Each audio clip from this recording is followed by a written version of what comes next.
Laisse-moi te dire, la tempête là, qui secoue ta vie, qui bouleverse même tes sommeils, tu n'arrives même pas à dormir la nuit. Regarde comment tu commences à compter les plafonds, tu commences à compter toutes les taches qu'il y a sur le mur. Parce que tu as perdu le sommeil, parce qu'il y a les tempêtes dans ta vie. Mais tu sais, Jésus est en train de te dire, ce n'est pas grave. C'est rien du tout. Jésus n'est pas un menteur. Quand il monte dans ta barque, il va t'emmener de l'autre côté. Toutes les promesses que tu as reçues, je pose la question à une âme. Est-ce que toutes ces promesses se sont accomplies? Tu es en retard. Est-ce que ces promesses se sont accomplies? Tu es en retard. Est-ce que ces promesses se sont encore accomplies? Pas encore. Alors pourquoi tu penses que tu vas mourir? Pourquoi tu penses que cette souffrance va te détruire? Aucune souffrance ne te détruira. Le maître est dans la barque. Lorsque tu es avec Jésus, tu dois savoir qu'il y a des choses qui ne peuvent pas t'atteindre. Tu peux être attaqué, mais il y a des choses qui ne pourront jamais te toucher. La barque peut bouger, mais la barque ne se renversera jamais. Jésus ne peut pas. Très bon. Jésus ne peut pas se mouiller. Tu dois savoir que dans la barque de ta vie, il y a des choses que tu peux manquer aujourd'hui. Dis à ton voisin, très normal. Dis à un autre, celui-là ne réagit pas, localise un autre, dis-lui très normal. Dans la barque de ta vie, il y a des choses que tu vas manquer. Mais attention, il y a toujours une limite. Parce qu'il y a des choses que Jésus ne peut pas manquer. Lorsqu'il est en toi, il y a des choses qu'il ne peut pas. Ça tombe sur toi.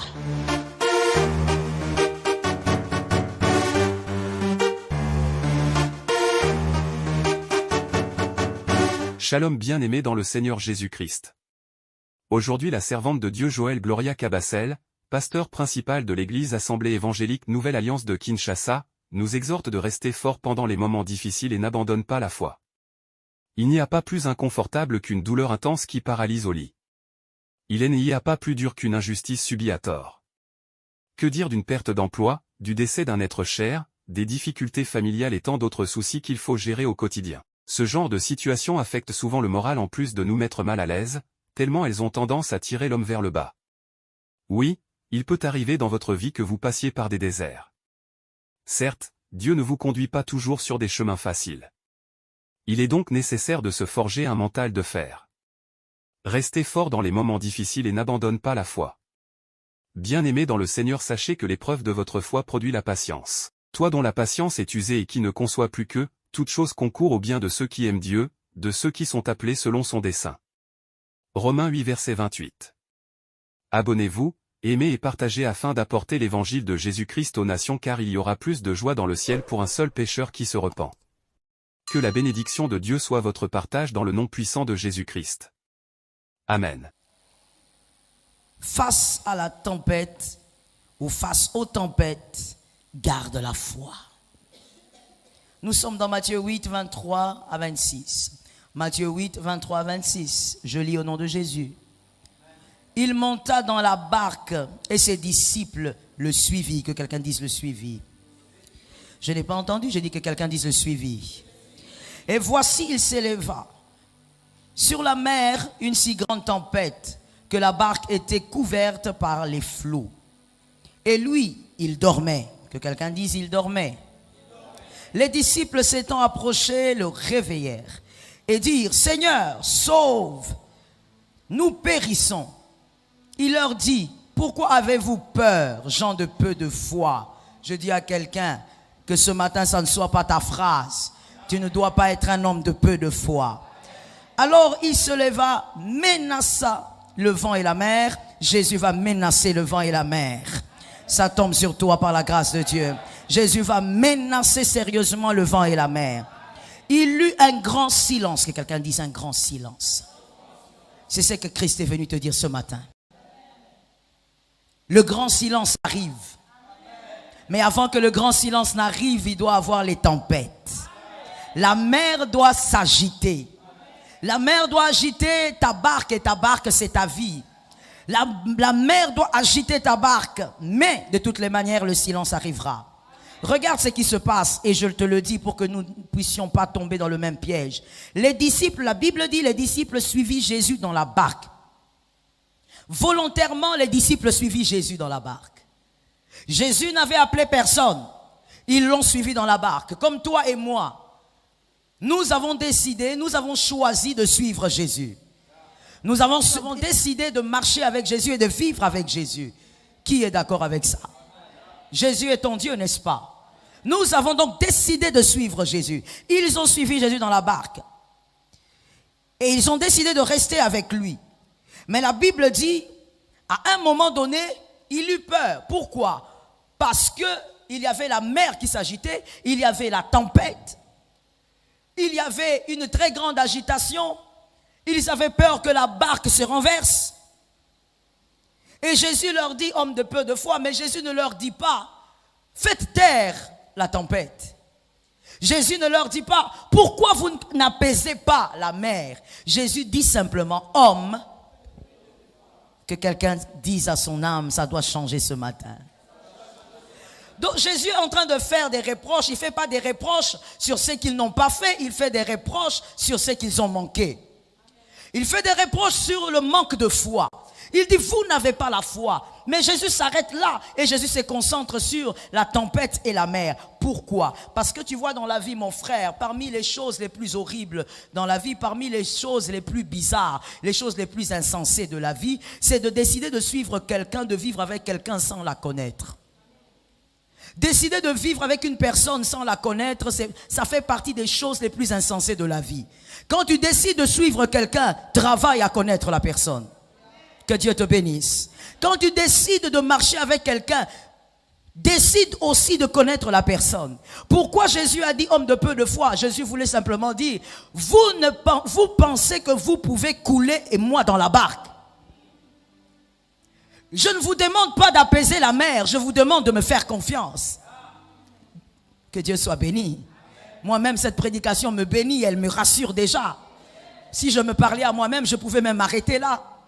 Jésus est en train de dire, mais pourquoi vous paniquez? Je ne vous demande pas de faire un travail, moi je suis votre travail. Si vous me connaissiez, vous saurez que vous ne pouvez pas vous noyer alors que moi je suis dans la barque. Jésus ne se mouille pas. Jésus marche sur les eaux. Mais le problème, c'est de le connaître. Si tu ne sais pas qu'il marche sur les eaux, tu vas crier, tu vas dire, je veux mourir. Je dis à une âme, tu ne mourras pas. Jésus ne se mouille pas, il marche sur les eaux. Oh, moi, j'ai vu plusieurs fois dans la Bible, Jésus démontrer que lui, il n'avait rien à voir avec cette histoire des eaux. Même face à la piscine de Bethesda, il regarde le paralytique, il dit, lève-toi et marche. Ne va pas dans ces eaux-là parce que moi je suis tes eaux. Écoute bien, celui qui est dans la barque est plus grand que la tempête. Ça tombe sur une maison. Celui qui est dans la barque est plus grand que la mer qui s'agite. Ne pas connaître Jésus, c'est manquer la foi. Lorsqu'on connaît Jésus, on sait qu'il y a des choses qui ne peuvent jamais vous arriver. Même si le diable lui-même est en face de vous, il y a des choses que le diable ne pourra jamais faire parce que Jésus est avec vous. Lorsque le diable voudra vous toucher, il va s'approcher, mais à un moment donné, il y aura une métamorphose. Il verra Jésus qui est en vous, en train de briller en gloire. Il y a des choses qui ne peuvent pas vous atteindre, que quelqu'un dit, ça ne peut pas m'arriver. Non, tu n'as pas de foi. Je dis, ça ne peut pas t'arriver. Tu n'as pas de foi. Je dis, ça ne peut pas t'arriver. Oh my God, tu n'as pas de foi. Je dis, ça ne peut pas t'arriver. Quand quelqu'un le dit, doit voir quelque chose, dis, ça ne peut pas t'arriver. Tu n'as pas de foi, dis ça ne peut pas t'arriver. Ce que tu as vu ne peut pas t'arriver. Le problème c'est la foi, connaître avec qui on fonctionne. Malheur à une femme qui ne connaît pas son mari. L'épouse qui est l'église doit connaître son époux. Lorsque tu es avec Jésus, tu dois savoir qu'il y a des choses qui ne peuvent pas t'atteindre. Tu peux être attaqué, mais il y a des choses qui ne pourront jamais te toucher. La barque peut bouger, mais la barque ne se renversera jamais. Jésus ne peut pas. Très bon. Jésus ne peut pas se mouiller. Tu dois savoir que dans la barque de ta vie, il y a des choses que tu peux manquer aujourd'hui. Dis à ton voisin, très normal. Dis à un autre, celui-là ne réagit pas, localise un autre, dis-lui très normal. Dans la barque de ta vie, il y a des choses que tu vas manquer. Mais attention, il y a toujours une limite. Parce qu'il y a des choses que Jésus ne peut pas manquer. Lorsqu'il est en toi, il y a des choses qu'il ne peut pas. Ça tombe sur toi. Dans le psaume 107, 29, ainsi il est écrit. Il arrêta la tempête, ramena le calme et les ondes s'éturent. J'ai dit à quelqu'un, les ondes vont se taire. Les ondes bientôt vont faire silence. Je parle à quelqu'un qui se sent agité par les tempêtes de la vie, qui se sent ballotté par la mer. La mer qui représente ici les pressions de la vie, les pressions du monde, les pressions de ce que le monde extérieur peut nous rapporter, nous présenter. Et les tempêtes représentent les difficultés et les obstacles. Mais ce qui est sûr, c'est que le calme va revenir. Le verset de Psaume dit, il va ramener le calme. Ce qu'on ramène a déjà été. Ça tombe sur ta vie. Tu dois croire que tu n'es pas né dans la douleur. Tu n'as pas grandi dans la misère. Ne pas grandir dans la misère, ce n'est pas manquer du riz, du pain ou autre. Ne pas grandir dans la misère, c'est avoir Jésus comme maître. Tant que tu as Jésus comme maître, tu ne grandis pas dans la misère. Il y a des choses qui vont revenir parce que Jésus est là. Les disciples avaient oublié que quand ils étaient montés dans la barque était calme. Très souvent, c'est ce qu'on oublie. C'est ce que toi et moi, nous oublions. Tu as oublié qu'à un moment donné de la vie, le Seigneur était ta paix, était ton repos, tu étais dans le repos. Lorsque la mer agite la barque, la tempête agite la barque, tu oublies que Jésus, une fois, t'avait donné la paix. Tu oublies qu'une fois, tu avais des problèmes et Jésus t'a restauré. Tu as oublié. Lorsqu'il y a la tempête qui frappe, on oublie que la barque était calme. Je rappelle à une âme, je rentre dans ton passé et je te rappelle que Jésus était celui qui avait amené la paix. Il avait imposé la paix à une certaine époque. Le même qui a imposé la paix va ramener la paix. Les ondes seront obligées de se taire. Connaître Jésus est la clé. Vous savez, des fois même certaines prières, nous le faisons parce que nous ne connaissons pas Jésus. Si tu connaissais Jésus, tu n'allais pas avoir peur ni manquer de foi. Tu n'allais pas faire des prières du genre, je suis seul, je me sens abandonné, qui va m'aider? Bien-aimé, tu as besoin de l'aide d'un homme alors que tu as l'aide d'un Dieu. Lorsque Dieu est ton aide, cela te suffit. Car c'est lui qui touche les cœurs des hommes pour faire le reste. Et des fois d'ailleurs, il n'a pas besoin de toucher les cœurs des hommes, lui-même il parle à la tempête. N'oublie jamais que des fois, il y a des formules de prières que nous faisons. Bien-aimés, ce sont simplement des prières sans connaissance. Nous ne connaissons pas Jésus. Tu dois connaître le maître que tu as décidé de suivre. Si tu connais ce maître-là, tu sauras qu'il y a des repas qu'il ne mange pas. Il y a des repas qu'il ne consomme pas. Il y a des choses qu'il ne permet pas dans la vie d'un enfant de Dieu. Il dit même au diable, va auprès de Job, touche à tout ce qu'il a, touche à tout ce qu'il possède, touche à sa richesse, mais ne touche pas à sa vie. Pourquoi? Pas parce qu'il a peur que le diable tue Job. Si le diable tue Job, Dieu va le ressusciter. Ça tombe sur ta vie. Pendant que je parle, tu vois une résurrection dans quelque chose. Dieu est capable de ressusciter Job. Là n'était pas le problème. Il voulait seulement dire à Job, écoute, de toutes les manières, n'oublie pas dans tout ce que tu feras que c'est moi qui est le maître de la vie. Dieu est le maître de ta barque. Je disais à quelqu'un, il est le maître de ta vie. Tu vois, même ton amène à un problème parce que tu n'as pas encore compris que je parle du maître. Le maître est le maître de ta vie. Le maître, on permet cette tautologie-là, je vais la répéter. Le maître est le maître de ta vie. Celui qui contrôle ta vie. Un homme ne peut pas détruire ce que le maître a commencé à bâtir. Ça tombe sur ta vie. Un homme ne peut pas démolir ce que le maître a commencé à bâtir. Lorsque le maître bâtit, c'est un maçon jaloux. Personne ne détruit ce que lui il a bâti. Tu peux venir mettre des égratignures sur les murs, mais tu ne peux pas détruire. Parce que lui-même le bâtisseur va réparer les égratignures. Si tu connais le maître, tu sauras qu'il y a des larmes que tu dois regretter. Dis à ton voisin, je regrette déjà. Non, peut-être d'ailleurs que tu ne regrettes pas parce que de tout ce temps-là, tu n'as pas compris ce que j'ai dit. Mais si tu regrettes déjà, vraiment, il faut commencer à les regretter. Il y a des larmes que tu dois regretter. Des larmes que moi j'appelle larmes de manque de connaissance. Les larmes des insensés. Que quelqu'un dise les larmes des insensés. Les larmes de quelqu'un qui ne connaît pas Jésus. Tu as entendu parler de Jésus. Ton pasteur te prêche Jésus. Mais toi, tu ne connais pas. Si tu connaissais Jésus, tu n'entrerais pas dans la chambre et t'enfermer en disant « Je vais peut-être me tuer maintenant. Je crois que ma vie est arrivée à la fin. » Qu'est-ce qui peut bien te détruire? Même si on te laissait sans rien, tu as beaucoup.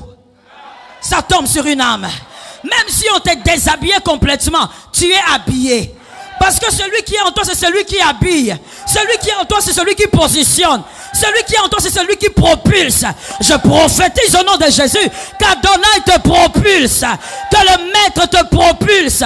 Parce que celui qui est en toi est très grand. Dis à 5 personnes, il est trop grand. Il est trop grand. Au sali bien au telemi wananza mais pas telemi sayo. Il est trop grand. Jésus est trop grand. Mais toi, je vais te dire une chose. Écoute-moi très bien. Jésus est tellement grand qu'il ne faut pas faire couler tes petites larmes devant lui. Il est trop grand. Des fois, quand tu pleures, Jésus regarde. Tu dis, regarde Seigneur, je manque ceci. Seigneur, tu vois comment on m'a humilié. Jésus regarde, il dit, oh mon Dieu, regarde-moi ce garçon. Ne sait-il pas qu'il est plus grand que toutes ces personnes qui l'humilient? Regarde-moi ce garçon. Écoute bien aimé, un enfant de Dieu, c'est celui qui connaît le Maître, c'est-à-dire, il a une vision dans l'avenir, il n'est pas focalisé dans le présent. Peu importe ce qui arrive dans les présents, il a une vision dans l'avenir. Un enfant de Dieu, c'est celui qui est focalisé sur la vérité que plutôt sur la réalité. Il est focalisé sur ce qui est vérité. Il sait que Jésus est sa vérité. Il sait que Jésus est capable de maintenir sa barque.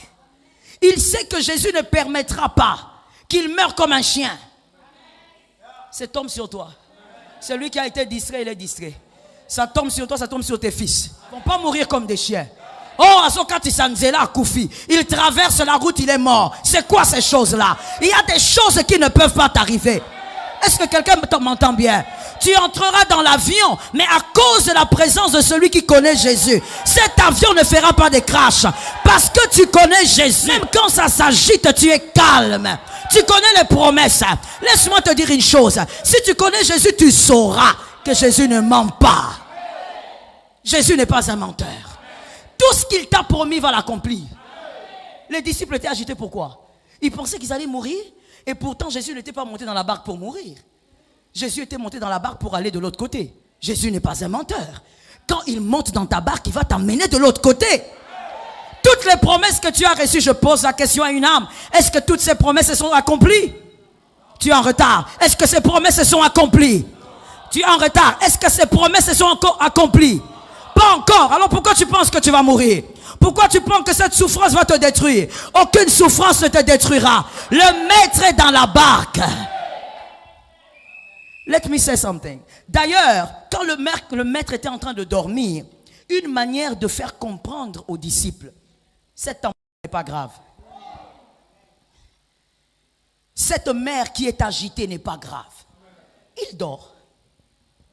Laisse-moi te dire ce matin, parce que c'est Christ qui est là en train de te parler. Laisse-moi te dire, la tempête là qui secoue ta vie, qui bouleverse même tes sommeils, tu n'arrives même pas à dormir la nuit. Regarde comment tu commences à compter les plafonds, tu commences à compter toutes les taches qu'il y a sur le mur. Parce que tu as perdu le sommeil, parce qu'il y a les tempêtes dans ta vie. Mais tu sais, Jésus est en train de te dire, ce n'est pas grave. C'est rien du tout. Par rapport à ce qui va arriver bientôt, il dit que c'est rien du tout. Voilà pourquoi il est reposé. Voilà pourquoi il est calme. Mais ne pas connaître le Maître, c'est être agité alors qu'il est là. Ne pas connaître le Maître, c'est dire au Maître, donne-nous du pain, alors qu'il est capable de multiplier avec 5 pains. Ne pas connaître le Maître, c'est un grand péché. Moi, je pense d'ailleurs que le plus grand péché est de ne pas connaître Jésus. C'est le plus grand des péchés. Ne pas connaître la personne de Jésus. Plusieurs fois, je pense, laisse-moi parler à la manière des hommes, je pense que plusieurs fois Jésus a pleuré parce que parmi nous, il y a des gens qui n'ont pas compris qui il était. Malgré l'œuvre de la croix, tu continues à croire, tu continues de croire que Jésus est le petit Jésus qui s'agite devant les tempêtes. Malgré qu'il t'a sauvé à la croix, tu continues de croire que le diable peut te détruire n'importe comment.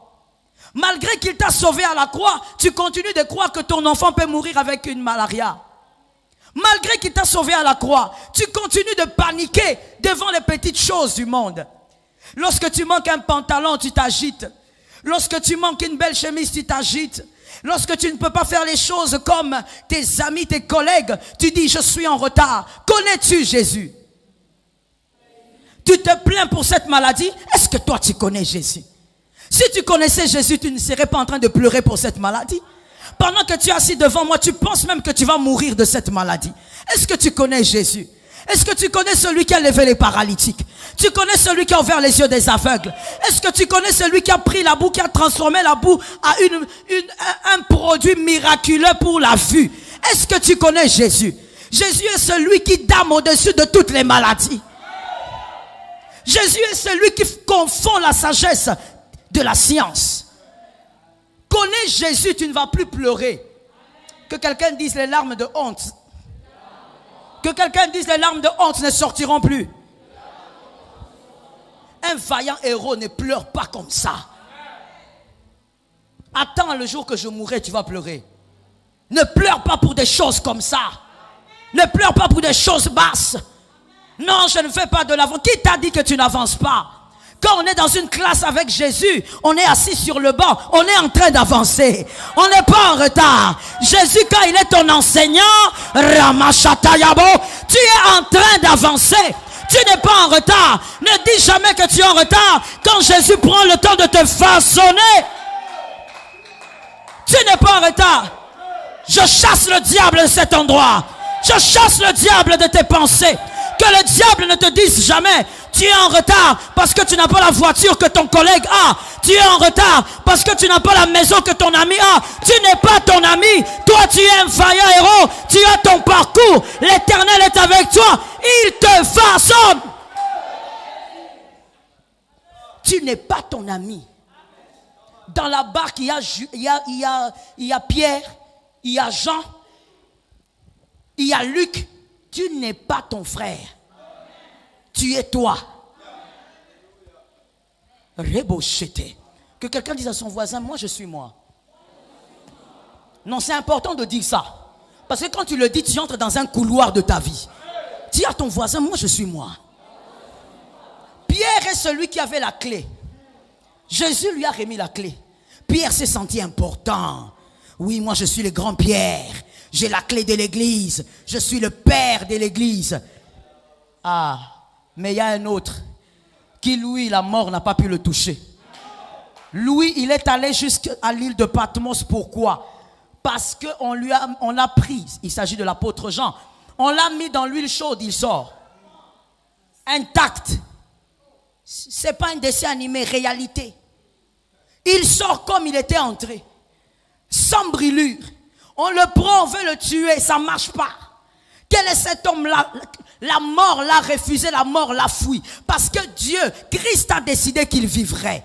Il vivrait pour écrire le livre de Révélation. Bien-aimé, tu n'es pas Pierre, tu es peut-être Jean. Et tu n'es pas Jean, tu es peut-être Pierre. Tu n'es pas en retard. Penser que Jésus peut mettre quelqu'un en retard, c'est mal connaître le maître. Qui t'a dit des choses comme ça? Voilà aussi le piège du message mal prêché de la prospérité. Quand le message de la prospérité est mal prêché, les gens pensent qu'il faut aller à une vitesse quelconque pour savoir que Dieu est avec toi. Qui t'a dit qu'acheter une maison veut dire que Dieu est avec toi? Qui t'a dit que voyager Paris, Kinshasa-Paris, Kinshasa-Bruxelles veut dire que Dieu est avec toi? Ce n'est pas forcément les signes de la présence de Dieu. Dieu est là où il y a sa gloire. Et sa gloire peut être même à l'Odébar. Est-ce que quelqu'un m'entend? Quand je parle de l'Odébar, vois ta maison. Même si elle est juste ici à côté, vois ta maison. La gloire de Dieu se trouve là où il est. Mal connaître le maître est un grand péché. Dis à ton frère, tu dois bien connaître le maître. Bien-aimé, même dans les services de Dieu. Aujourd'hui, oh mon Dieu, permets-moi de le dire comme ça. J'ai pitié des hommes de Dieu aujourd'hui dans le monde entier. Il ne s'agit pas que du Congo. Les hommes de Dieu sont devenus comme les professeurs ou les dames de la maternelle. Ils sont derrière les fidèles en train de supplier. Sers Dieu. Pourquoi tu ne sers pas Dieu? Sers Dieu. Pour que tu serves Dieu, il faut qu'on te supplie. C'est ta propre vie. C'est toi qui gagnes. Et c'est toi qui perds. Si tu connaissais Jésus, tu servirais sans coach. Tu n'as pas besoin qu'on te suive. Tu n'as pas besoin même d'être répertorié dans un département. Tu peux même venir, tu te mets à balayer l'église. C'est servir Dieu.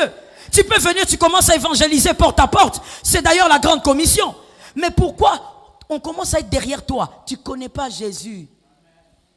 L'erreur des prédicateurs meurtriers que nous sommes des fois, on t'a présenté le pouvoir que Jésus manifestait, mais on ne t'a pas présenté l'homme, la personne de Jésus. Ce qui fait que tu es derrière les miracles, tu es derrière les prophéties, mais tu ne connais pas Jésus. Quand la tempête arrive, ce n'est pas la prophétie qui te sauve. Quand la tempête arrive, ce ne sont pas les dons spirituels que tu as qui te sauvent. Quand la tempête arrive, c'est la connaissance que tu as de la personne de Jésus qui te sauve. Voilà pourquoi lorsque nous sommes en problème, bien-aimés, nous ne réagissons pas tous de la même manière. Même lorsque nous sommes en deuil, nous ne réagissons pas tous de la même manière. Connaître Jésus. Aujourd'hui, le monde, qu'est-ce que le monde dit? Lorsque quelqu'un connaît Jésus, malgré les tempêtes, il s'agrippe à Jésus, il a une certaine attitude. Le monde dit, regarde celui-là, c'est un inconscient. Le monde appelle inconscience ce que nous appelons confiance. Ce n'est pas de l'inconscience que quelqu'un ait des problèmes et la personne est en train de sourire et dire tout va bien. Non, ce n'est pas de l'inconscience, c'est la confiance en Dieu. Celui qui connaît Jésus a confiance. La peur est la sœur de l'égarement. Quand quelqu'un commence à avoir peur dans sa vie, l'égarement n'est pas loin. Il va s'égarer d'une manière ou d'une autre. L'égarement, ce n'est pas seulement abandonner Jésus ou abandonner l'église. On peut s'égarer tout en étant à l'église. Attention à la peur. Attention à la peur d'échouer. Attention à la peur de l'avenir. Attention à la peur par rapport à ce qui vous arrive. Le maître est là. Chassez la peur. Qu'est-ce que Jésus ne sait pas sur toi? Qu'est-ce que Jésus ne maîtrise pas? Savoir, c'est peu. Jésus maîtrise tout de toi. Même la manière dont maintenant ton cerveau fonctionne à l'instant, Jésus maîtrise ça. Ton rythme sanguin, Jésus maîtrise ça. Pourquoi tu penses que c'est un Dieu devant qui on doit toujours demander au lieu de le connaître? Connais Dieu, tu vas avoir l'attitude normale devant les tempêtes. Est-ce que quelqu'un m'entend? Vous savez, des fois, il y a, je ne sais pas, moi, je suis pasteur et je me limite là. Je ne suis pas médecin, je ne suis pas avocate. Je ne sais pas comment ça se passe ailleurs pour les autres professions. Mais la pastorale est un travail tellement stressant. Tellement stressant au point où c'est des fois écœurant quand on voit des gens critiquer au lieu de prier pour les hommes de Dieu. C'est tellement stressant. Tu verras une personne venir devant toi, te dire, j'ai un problème. Je dis, ok, quel est ton problème? Mon problème est que... Après le que, ce sont les larmes. La personne pleure pendant 30 minutes. Et quand elle a terminé, elle parle pendant 1 heure. Et quand elle a fini, tu dis, bon, tu sais, maintenant je veux te parler. Elle regarde et dit, tout ce que tu me dis ne me fait rien. Tu parles pendant 30 minutes encore, tu ouvres les versets. Tu parles, tu encourages, tu deviens même coach. Après ça, la personne te dit, je sens toujours la tristesse. Le problème, c'est quoi? Elle ne connaît pas Jésus. Vous ne pouvez pas consoler une personne, en fait, surtout un chrétien, vous ne pouvez pas le consoler s'il ne connaît pas Jésus. C'est connaître Jésus qui va permettre que même la compréhension de la parole de Dieu pendant les moments de tempête soit fluide. C'est connaître Jésus. Mais au lieu de connaître Jésus, tu te focalises sur ce que tu n'as pas. Je dis à un enfant de Dieu ici, c'est peut-être difficile à réaliser, mais c'est ça la vérité. Dieu est en toi. Tu ne manqueras de rien. C'est-à-dire, même quand je n'ai pas la chose, je ne la manque pas. Elle est juste en réserve. Vrai ou faux? Je ne peux pas seulement faire venir une petite fille ici, elle sera traumatisée. Mais je vais te donner cet exemple-là. Je continue avec les chocs pour ceux qui sont très sensibles. Lorsque vous avez une fille de 5 ans, 6 ans, 7 ans, est-ce que cette fille a des seins? Mais est-ce que ces seins se trouvent en elle? C'est à ça que tu ressembles. tu pleures, alors que ce que tu cherches est en toi, c'est une question de temps. Dis à quelqu'un, ce n'est pas normal. Ce n'est pas normal. Il faut connaître Jésus.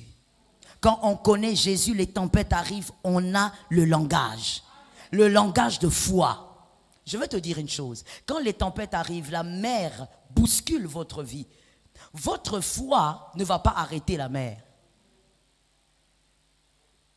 Votre foi va vous permettre de vivre comme Jésus le veut pendant que la mer agite la barque. Vous vivrez comme Dieu le veut. C'est comme ça que quand il y a les choses difficiles, les gens se disent, certainement, c'est fini pour vous, mais les gens ne comprennent pas. Plus ça ne marche pas chez vous, plus il y a d'autres choses qui s'ouvrent dans votre vie. Parce que Dieu vous soumet à quelque chose. Vous devez vivre comme lui le désire. Parce que généralement, on pense qu'avoir la foi, c'est-à-dire, on va arrêter le vent. Non, pas toujours. La tempête peut continuer à frapper. Vous pouvez continuer à sentir la pression de la vie, la pression du manque. Mais Dieu vous met dans des conditions où vous vivez comme si vous aviez tout. Mais pour vivre de cette manière, il faut la foi. Il faut un peu aller, comme je le disais dimanche passé, il faut aller un peu au-delà de ton humanité. Tu dois croire. Croire en qui? En celui que tu ne vois pas. Est-ce que quelqu'un m'entend? Et puis d'ailleurs, quand moi je te regarde, je me dis, je n'ai même pas besoin de voir Christ apparaître ici. Quand je te regarde, je vois déjà le miracle. Regarde comment Dieu t'a gardé jusqu'ici. Regarde en quoi tu es passé. Regarde ce que tu as vécu. Ces derniers temps, je ne fais que recevoir des messages de mort. Tel est mort là-bas, tel est mort par-ci. Telle femme est allée accoucher, elle est morte. Mais tu vois, toi, tu vas accoucher, tu vas sortir avec ton enfant. C'est pas un miracle ça. C'est pas la main de Dieu. C'est pas Christ, c'est Christ. Connaître Dieu te permet d'être calme dans la barque. Je dis à un voisin, sois calme. Je dis à un autre qui est derrière, sois calme. Je dis à celui qui est là au fond, je dis sois calme. Mais pour être calme, il faut connaître l'homme de Jésus. Il faut savoir que Jésus, oh mon bien-aimé, 40 coups moins 1. 39 coups seulement, jamais 40. Jésus ne te permettra pas de verser certaines larmes. Si tu le connais, tu ne verseras pas certaines larmes. Par exemple, il y a quelqu'un qui ne comprend pas. Par exemple, Jésus ne permettra pas que ton fils à toi devienne occultiste. Ah bon? Je disais, certaines larmes ne couleront pas. Que ta fille a accouché et que ta fille meure. Non. Jamais. Le maître est dans la barque. Je dis à quelqu'un, le maître, il y a certaines larmes qui ne couleront pas. Certaines choses ne pourront pas t'arriver.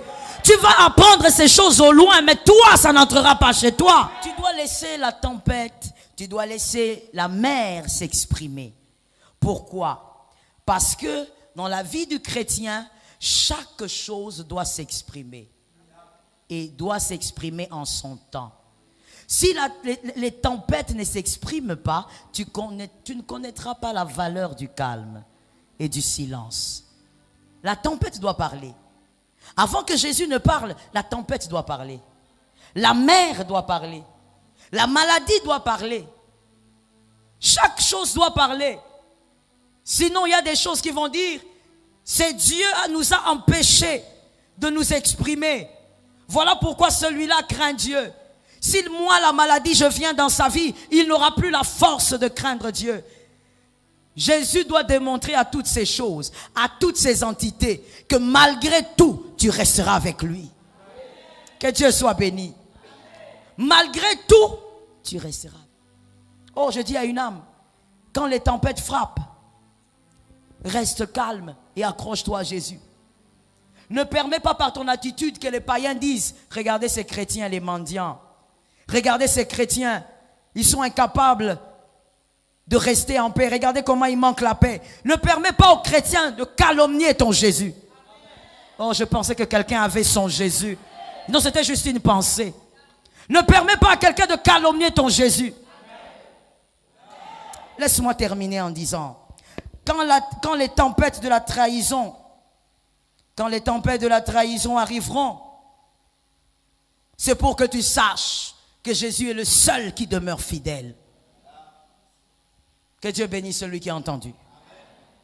C'est pour que tu saches qu'il est le seul qui demeure fidèle. Il doit exprimer sa fidélité, mais comment il va le faire? Il faut qu'il te montre le cœur de l'homme. Même l'homme sur qui tu comptais doit un peu te gratter. Pas te blesser, mais juste te gratter. Pour que tu saches que Jésus est fidèle. Et sa fidélité n'est pas comparable. Est-ce que quelqu'un entend bien? Voilà pourquoi la Bible dit, malheur à celui qui s'appuie sur l'homme. Bien-aimé, lorsque tu t'appuies sur les hommes, Dieu t'apprendra que les hommes abandonnent. Tu verras que même la personne qui t'avait juré fidélité, au fait, ça ne sera pas lui. Ça sera Dieu. Dieu va aller toucher ce cœur-là. Parce que Dieu doit t'apprendre qu'il n'y a que lui qui est fidèle. Il n'y a que lui que tu dois regarder comme le fidèle. Que l'Éternel nous sauve. Oh Lord. Quand les tempêtes de la maladie arrivent, c'est pour que tu saches qu'il y a un Dieu qui guérit. Il y a un Dieu qui est au-dessus de la maladie. Si la maladie ne frappe pas dans la maison, tu ne sauras pas qu'il est Jéhovah Rapha. Des fois, il faut laisser la tempête arriver. Quand la tempête frappe, ça ne veut pas dire que tu n'es plus enfant de Dieu. Au contraire, tu es enfant de Dieu. Que le Dieu d'Israël soit béni. Je dis à quelqu'un et je t'interpelle encore. Quoi qu'il arrive après ce culte, quoi qu'il arrive en ce fin de mois de septembre, quoi qu'il arrive les mois qui arrivent, ne pense jamais que tu es un raté. Ne le confesse pas. Ne les laisse même pas monter dans ton esprit. Même pas pour une minute. Pourquoi? Le diable t'a déjà raté. Si le diable t'a raté, c'est que tu ne peux pas être un raté. Le diable t'a déjà. Tu es enfant de Dieu. Tu es un élu. Dans un sacerdoce royal. Tu fais partie d'un peuple choisi. Je croyais que je parlais à un élu. Shalom bien-aimés dans le Seigneur Jésus-Christ. J'espère que vous avez aimé cette vidéo. Abonnez-vous et partagez pour porter l'évangile de Jésus-Christ aux nations, car il y aura plus de joie dans le ciel pour un seul pécheur qui se repent. Merci de faire partie de notre famille Wonderful Jésus-Christ.